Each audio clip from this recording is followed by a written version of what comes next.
Hey, everybody. Welcome to Wealth is a Team Sport Live. I am really looking forward to our interview today. We are talking with a true Renaissance man, Michael Port, and we'll see where our conversation goes because we're going to talk leadership, we're going to talk acting, speaking, communication, finance, kind of get into a little bit of all of it.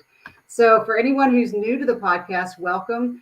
You may be saying, oh, this is kind of an odd podcast for a financial person. But, for finance, and I think almost anything in life that you're doing, it comes down to communication first. Because until you can explain who you are and what you're about and how you can add value to somebody else, you don't get anything done. So with these podcasts, I just interview amazing people and learn about their secrets and their core values and kind of what makes them tick. Because life is hard enough. And so if you can learn a tip or two from somebody else, then that makes one less thing that you have to figure out for yourself. So that's kind of what this thing is all about. I was really pleased to get connected with Michael and Amy Port. I did heroic public speaking with them.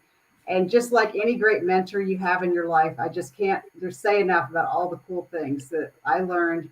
And we're going to share some of those things with you today. Michael is also a many-time published author, and his new book, The Referable Speaker, is out. And we'll definitely touch on the difference that he did with that book versus some of his other books. So let me just go ahead and give the bio, and then we'll jump right into the conversation. So for those of you who don't already know, Michael Port is the author of 9 books, which have been translated into 29 languages. A few of them have become perennial bestsellers and made it onto such lists as the New York Times, the Wall Street Journal, and USA Today. Some have won awards from the 800 CEO Read and Amazon. After delivering thousands of paid speeches on the world's biggest stages, Michael and his wife Amy built Heroic Public Speaking HQ, a performance training center to develop and nurture the next generation of professional speakers, along with CEOs and founders, best-selling authors, business owners, and people leading movements and advancing important causes. So you can go to www.heroicpublicspeaking.com to learn more there. So, Michael, welcome. Thank you very much. I should also add in fighter pilots, Navy SEALs, admirals, generals. We have a general in one of our training programs right now. And it is such an honor when I get to work with veterans.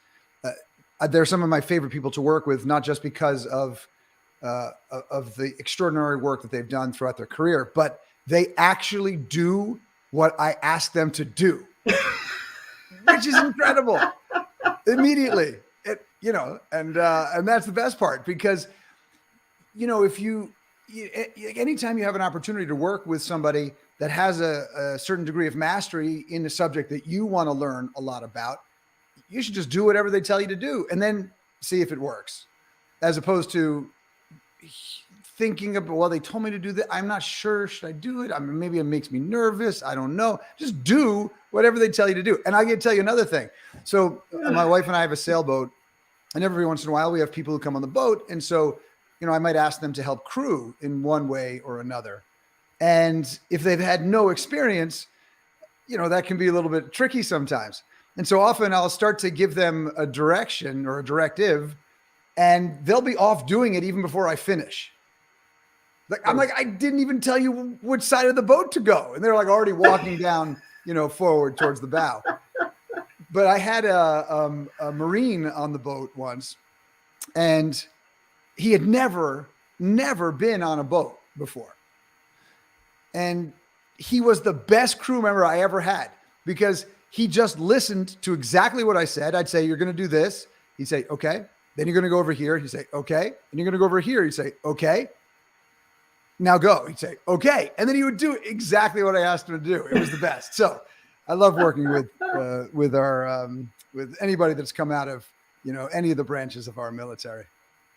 I love that example because it's so true. Like even when I take my dressage riding lessons and you're paying someone who's traveled usually from Europe or somewhere to give you a lesson. And it's so interesting how so many people, myself included, will sometimes go, I don't think I want to do it like that. Yeah. Well, you mentioned something interesting in your intro about, look, if somebody's done the thing you want to do, you might make sense to listen to their story and hear what it went, what it was like. And it reminded me of something that Charlie Munger said, who's Warren Buffett's partner. And I figured, since you're a financial expert, this would be relevant. He said, I learn from other people's mistakes, so I don't have to make them. Right. So. Boy, that's exactly it.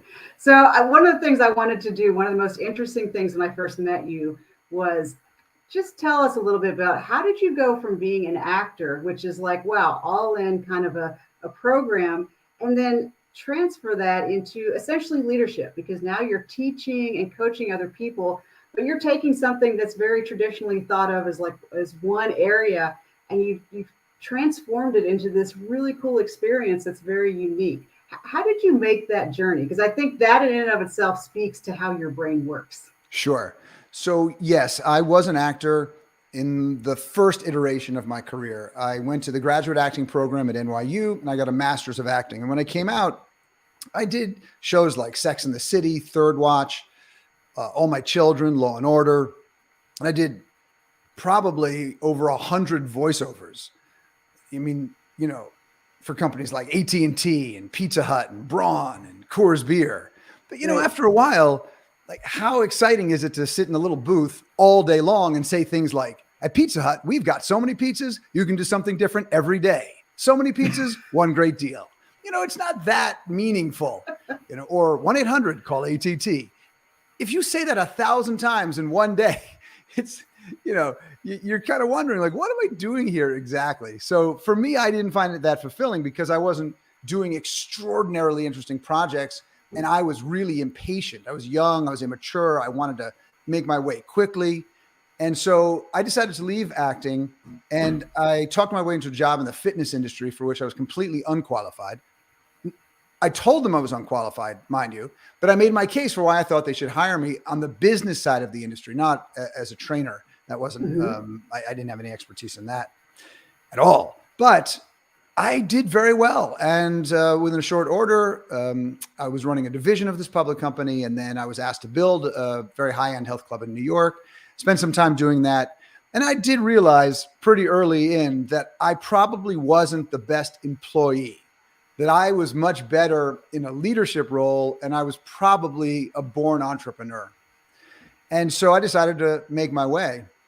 But, I didn't really know exactly what I was going to do, but I had a certain amount of experience working with people who were freelancers in the fitness industry, because one of the divisions that I ran had about 500 freelancers in it. And I really identified, what made certain freelancers who are service professionals really, really successful, and what were the things that people who were having trouble making their way, what were they doing? So I wrote a book called Book Yourself Solid. I wrote it in 2005. And it was all about how to book yourself solid as a service professional. And it went on to great success, much to my surprise. And that's what launched my career as a speaker and as a young thought leader. And as you mentioned, I've done 9 books since then. But I don't think we are one thing. We're not our title. So yes, I was an actor, but I took those skills and I applied them to the next phase of my career, which was really in operations and leadership. And then I took that phase of my career and I moved it into entrepreneurship. How do I build something so that I'm the one driving the choices that are being made for the organization? Well, okay, how do I turn, so you just keep taking what you know and reconfiguring it into some new area. And you're going on a journey and you investigate, all of the possible choices you could make during that journey. And then you're going to make a lot of choices that are not going to work out very well. But hopefully, if you're making big, strong choices, some of the ones you do will work out quite well. Well, and I love that because, with the military, I learned the strategic thinking and then, how to safely take airplanes around and do that. But it was, I think when I read Rich Dad, Poor Dad was one of my entry level books that kind of turned thinking on its head, like, oh, you don't always have to work for somebody else. And wow, how important is the tax code and things like you would never think about Yeah. into your success for the future. So, and with the book that I wrote, with a lot of help from the speaking and the thought leadership that you were teaching, it was like, okay, how do I take this knowledge I already have, pair it with this other new exciting information, and create something that's going to be useful? So you've done the same thing. It's interesting now because with your podcast, you're starting to get into finance, and you're self-described financial geek. Kind of, how have you gone from entrepreneurship down that pathway? Because I feel like that's one of the things I love about you is that you're also compelled to go, you got to know this thing I just learned. Let me tell you about it. That is actually a very good description of me. As soon as I learn something exciting, I want everybody to know about it. Everybody needs to know. So look, here's the thing. The world in which we live is completely made up by humans. We have made up the world in which we live. But sometimes as an individual in society, we think that we're supposed to follow a particular path that was made up by the people who came before us. So we can do this, we can't do that. We should do this, we shouldn't do that. And often that can be really constraining. And so I've always looked at the work that I do as a creative endeavor. Mm-hmm. And you're creating new worlds every time you make new choices. And so you're just not stuck. You don't have to be stuck in anyone else's idea of what your path should look like. And mm-hmm. you don't have to be stuck in the idea of what you think your path should look like.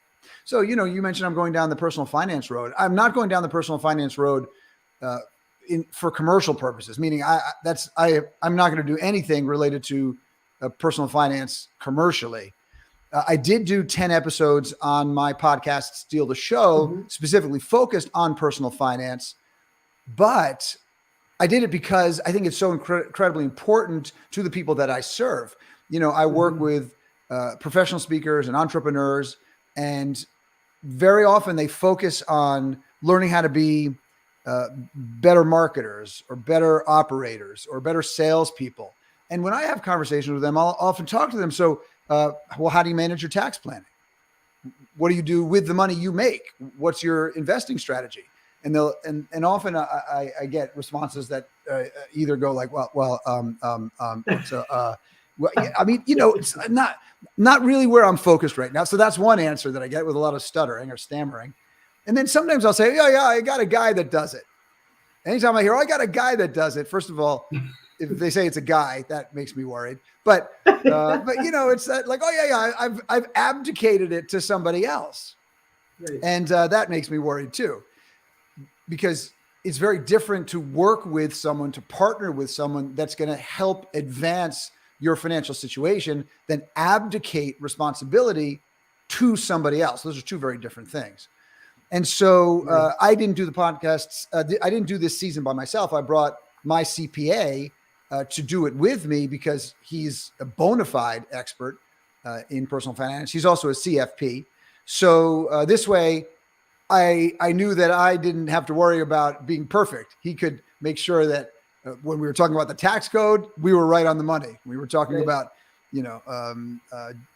different entity types, and that we were good. We were kosher. But yeah, so I just think it's a really important thing to learn. And for those people who want to be business owners, one of the reasons you want to be a business owner is because you want to have some control over your financial future.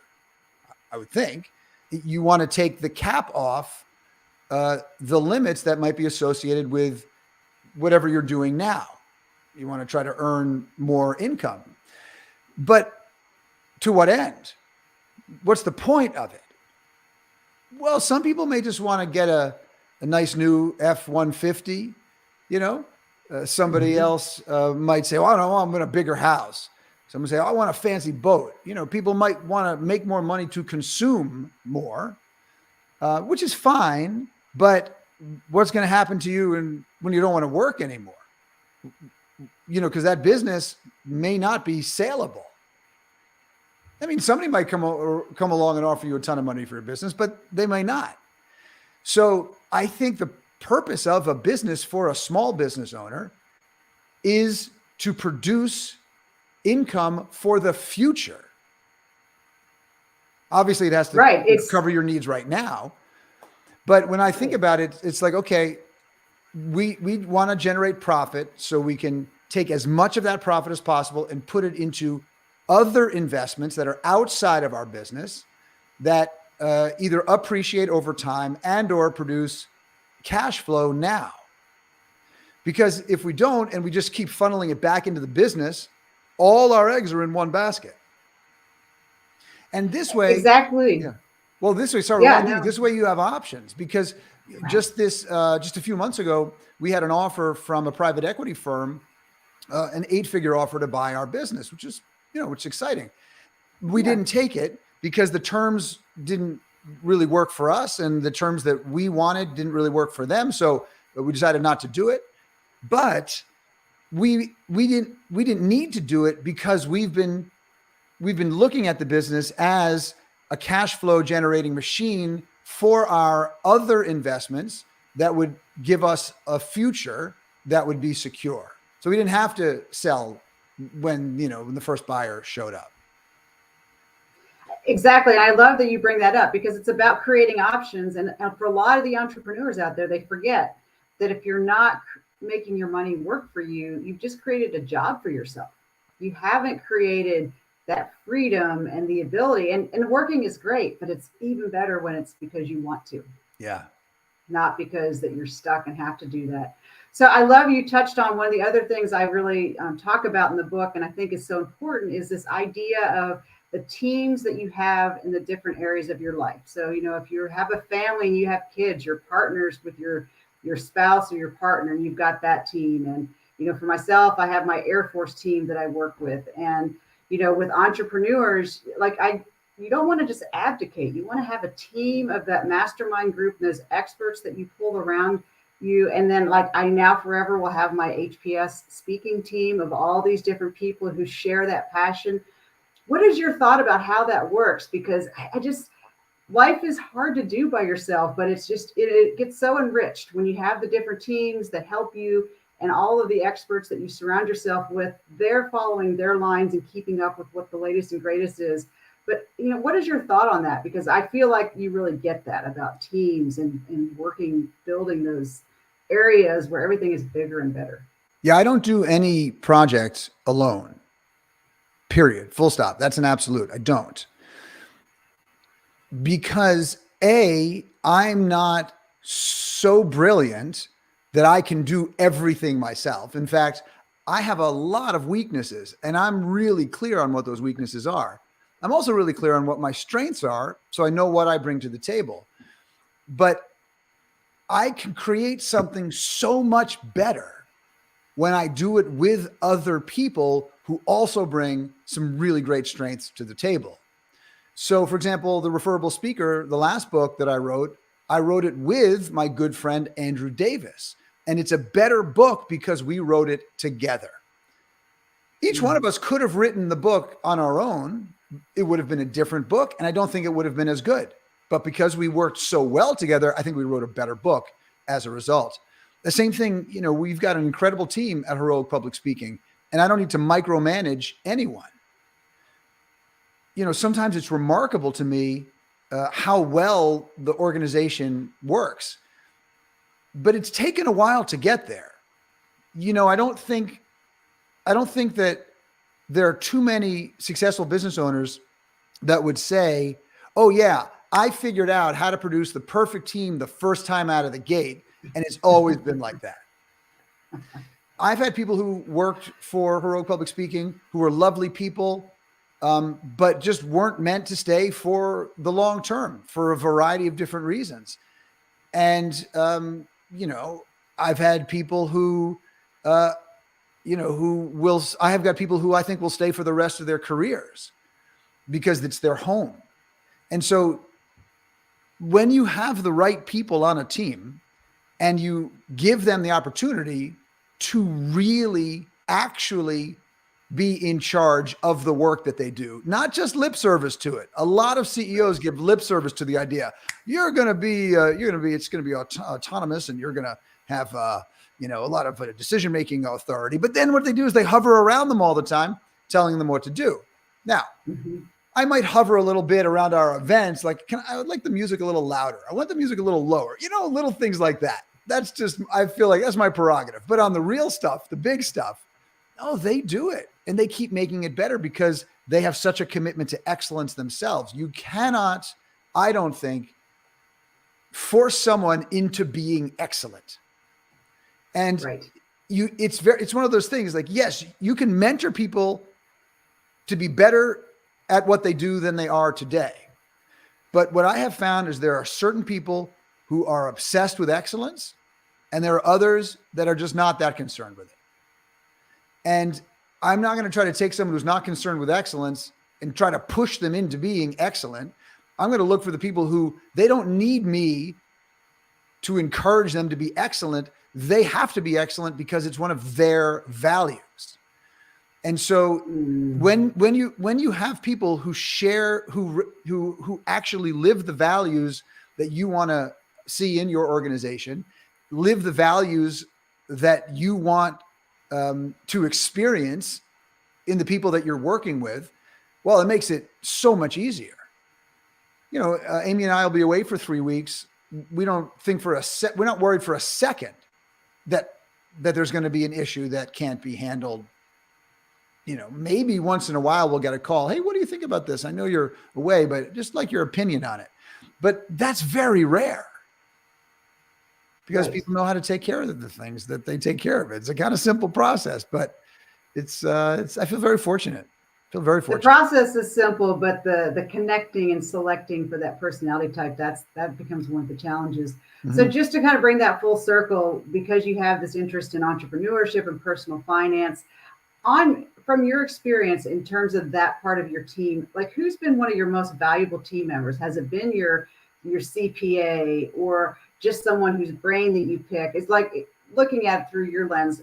If someone was listening going, okay, I'm an entrepreneur and I need to get started, who would you have someone to bring onto their team first? Oh, there's been a lot of different people. And I think that the answer, for me, may be different than the answer for somebody else, because people might come to their work with a different set of skills. So for example, if somebody was, say, in the accounting department at a large corporation, and they start their own business, not necessarily in accounting, maybe it's something else, but they may already be very strong in accounting, and they might not need a mentor initially in that area, but maybe they're not particularly skilled or experienced in presenting themselves or in marketing their business or building a brand. Then they're going to need a mentor who's got experience in that area that's going to encourage them, provoke them, push them, challenge them to make bigger choices in that particular area.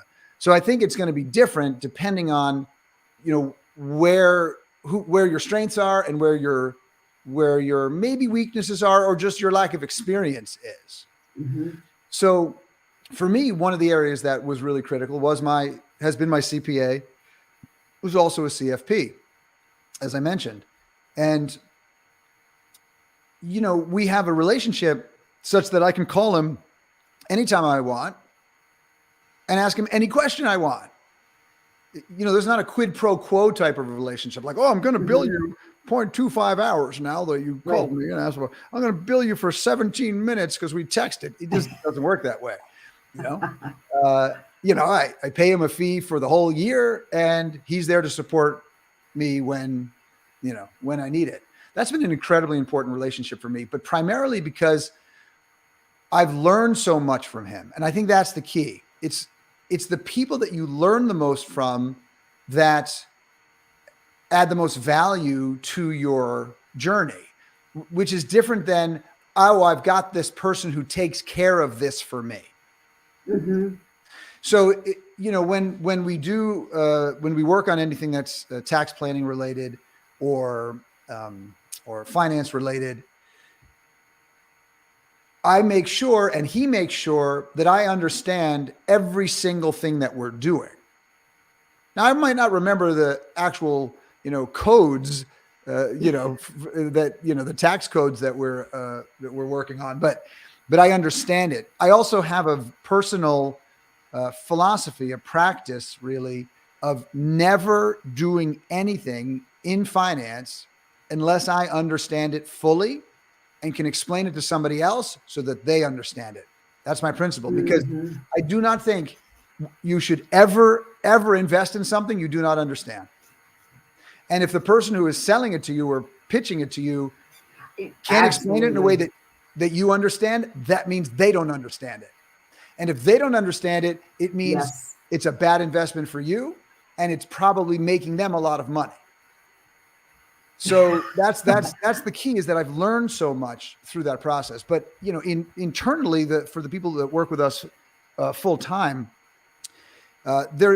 every single person on the team has contributed to the company in some way that has changed the organization. And I think they feel that. So they feel like they're part of the fabric of the organization. Julianne, who is our director of operations, she also runs our internal finance. She's like, I don't even know what the word is. She's like my consigliere / right-hand person. I trust her with everything. And it's because, of course, she has an extraordinary high level of integrity. But she also, as I said earlier, she has a value system where she wants everything to be done brilliantly. Yes. She will not leave something undone. It's not that she's just doing it for me. She's doing it for herself, because that's her value. And as a result, I hope we'll work together for, as long as we're both working. That's what I hope. Wow. So Michael, our time is just flying by. How do people get connected with you? I mean, if they want to do speaking and just want to up their game, like, I don't care what kind of a business you're in or what kind of a nonprofit you're running or what your dream is. You guys at Heroic Public Speaking up level everybody in a different way. And it's fun because you have so much to offer and such a great team. You just don't even know the way it's going to up level. How do people get a hold of you? Yeah, it's pretty easy. You go to heroicpublicspeaking.com.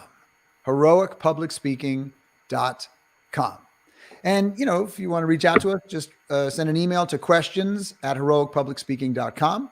If you want to check out my podcast, it's Steal the Show with Michael Port. You can find it anywhere podcasts are offered. And if you want to read my books, feel free. Book Yourself Solid is a good one. The Referable Speaker is a good one. Steal the Show is another good one. Some are better than others. I think I'm very comfortable saying that. And I think those are probably my 3 best. Well, I would say definitely echo that. And then I just really we didn't get to touch on it hugely, but I like how you made that shift from being a how-to to being a visionary, which is a journey that people can enjoy as they read your different books, because you have some great how-to books, but then you have the visionary piece, and it's like using different parts of your brain. So it's really, really cool. So for everybody who's listening, definitely reach out to Michael and Amy. They are worth getting to know, and they're going to be able to help you. And they're so responsive. They'll answer your questions. So you just can't go wrong getting connected with them. Michael, thank you so much for being a guest. And remember, you can share this with your friends. If you didn't get all of it, you can go back and listen to it again. So I look forward to talking with you next time. Have a great day, everybody.